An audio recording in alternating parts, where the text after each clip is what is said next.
موجة افلام السينما الكورية بقت مكتسحة الفترة اللي فاتت لدرجة انها بقت بتنافس اغلب افلام هوليوود، بل وتغلبت عليها. طب ليه؟ لانه ببساطة اغلب الافلام الموجودة بقت ريميك لافلام قديمة، فبالتالي انت بتكون متوقع النهايه بتاعه العمل ده، فبقى صعب انك تلاقي فيلم القصه بتاعته جديده والفكره اتقدمت بشكل صح. لكن السينما الكوريه فهمت النقطه دي كويس جدا وبدات تقدم لنا تحف فنيه، سواء افكار جديده كليا او اعمال اتعملت قبل كده ولكن اتقدمت بطريقه سرد مختلفة وجامدة جدا. ومن كتر ما الأعمال اللي هما بيعملوها بتبقى قوية حتى لو كانت ريميك بتنسيك إن هي ريميك أصلا. في حلقة النهاردة هرشح لك أفضل 5 أفلام كورية أنا سمعتهم، وده من وجهة نظري طبعا، وشايف إن الأفلام دي هتكون مدخلك لعالم السينما الكورية. والأفلام دي القصص بتاعتهم قوية جدا. بس قبل ما نبدأ ما تنساش تشترك في القناة وتفعل جرس التنبيهات لو عايز تستنى الحلقات الجديدة.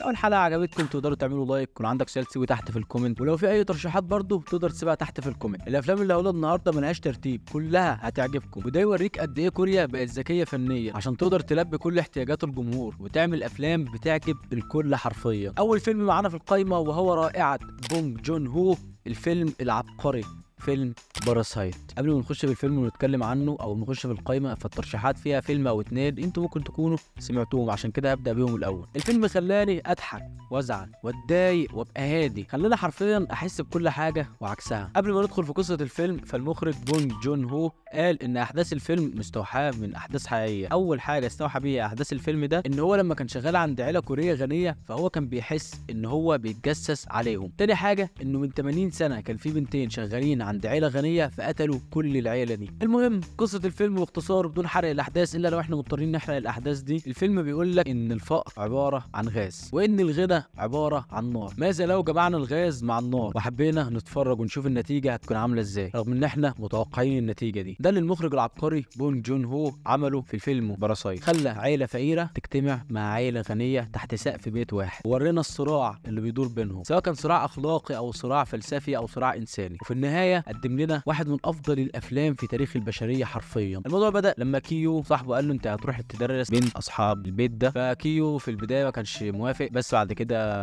اخته زورت له ورق ومش عارف ايه وبدا يروح يشتغل. وطبعا انا بحكي بالطريقه دي عشان انا مش عايز احرق احداث الفيلم لانه فيلم عظيم جدا ولازم الكل يتفرج عليه. فالمهم العيله الفقيره بطريقه ما هتكون عايشه في قلب بيت العيله الغنيه. طب العيله الفقيره دي هتعمل ايه وهتعيش ازاي؟ كل ده واكتر بكتير هتشوفوه في فيلم باراسايت. حرفيا ما ينفعش احرق حاجه فيه لان الفيلم انا بعتبره واحد من افضل الافلام اللي انا سمعتها، لان هو كان السبب ان انا اصلا ابدا اتفرج على السينما الكوريه. تقييم الفيلم باراسايت هو 9.5 من 10. تاني فيلم المخرج الكبير وعمنا بونج جون هو واحد من اهم افلام الجريمه في العالم، فيلم ميموريز اوف ماردر. الفيلم بيتكلم عن اول قاتل متسلسل في كوريا الجنوبيه، والاحداث بتحصل من سنه 1986 لحد 1991. فيلم مليان رسائل واشارات، رسائل بتقول لك ان الشرطه كانت فاسده جدا في الوقت ده. الفيلم بيتكلم عن قاتل في قريه الضحايا بتوعه كتروا جدا، واغلب الضحايا تقريبا كانوا بيكونوا من الستات، فبتقرر الشرطه انها تستعين بمحقق من العاصمه سول. والمخرج العبقري بونج جون هو بيرسم لك طبيعه الشخصيه الكوريه في الوقت ده، الشخصيه المقهوره قليله الحيله اللي بتتعرض دايما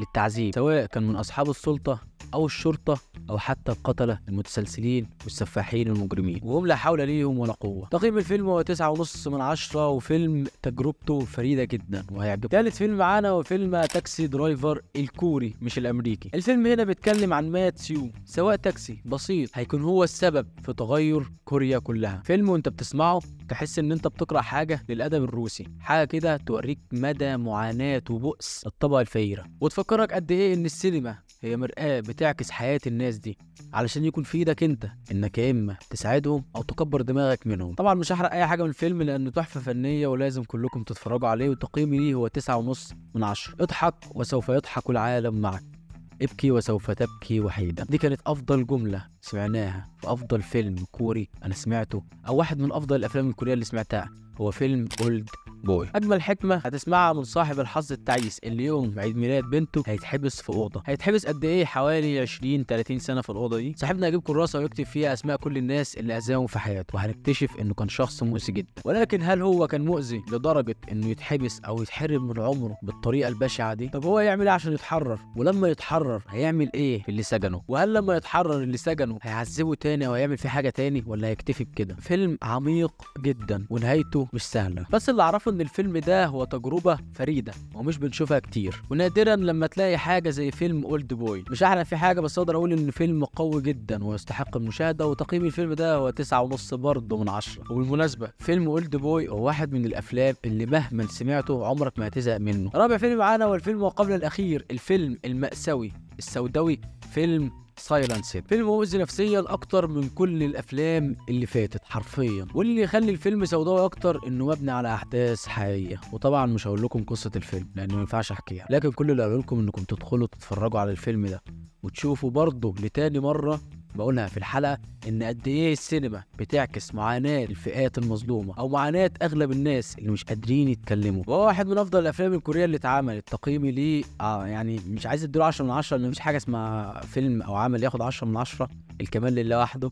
الفيلم ممكن نقول عليه 9.5 من 10، ولكنه قوي جدا وجميل جدا ومؤثر. اخر فيلم معانا النهارده حبيت اختم بافضل فيلم فيهم، يعني بلاش اقول افضل فيلم فيهم لكن افضل فيلم سمعته حرفيا الفتره الاخيره. واحد من اكتر الافلام الدمويه اللي سمعتها، وتقمص الشخصيات فيه كان جدا جدا جدا خرافي يا جماعه. فيلم اي سو ذا ديفل.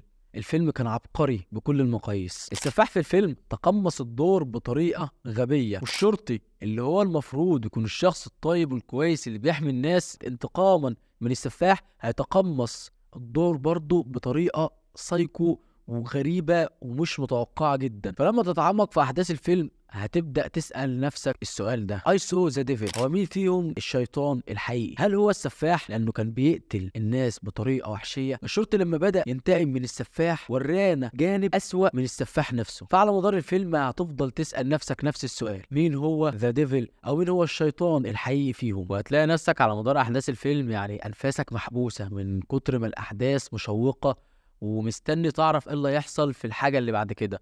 ودي حاجة يعني ما بقيناش بنشوفها في السينما الأمريكية. وبالمناسبة برضه برغم ان انت ممكن تكون توقعت الى حد ما النهاية بتاعة الفيلم، لكن صدقني انت ما توقعتش اي حاجة، وما توقعتش ايه اللي هيحصل للسفاح ولا ايه اللي هيحصل للشرطي ولا ايه اللي هيحصل في اي حاجة من احداث الفيلم. ودي النقطة اللي انا بكلمكم فيها، فكرة ان انت اصلا ما يكونش عندك المقدرة انك تتوقع احداث العمل، فدي بتدي للعمل أهمية وأفضلية. وهنا الانتقام في العمل ده ما كانش مجرد إن الشرطي عايز يموت السفاح انتقاما منه وخلاص، لا ده بيقول لك أنت سفاح وبتعذب الناس وبتستمتع بكده، أنا بقى هوريكي تعذيب على أصوله. لا لا لا لا يا جماعة، السينما الكورية حرفيا حرفيا بتقدم لنا تحف فنية وحاجات مش هنشوف زيها. وتقييم الفيلم ده هو 9.5 من 10. ودي كانت أول حلقة من سلسلة ترشيحات على القناة، إن شاء الله يكون في حلقات تانية في المستقبل. لو عجبكم الحلقة ما تنسوش تعملوا لايك للفيديو وتشتركوا في القناة وتفعلوا جرس التنبيهات، ولو عندكم أي سؤال تقدروا تسيبوه تحت في الكومنت. وبس كده، سلام.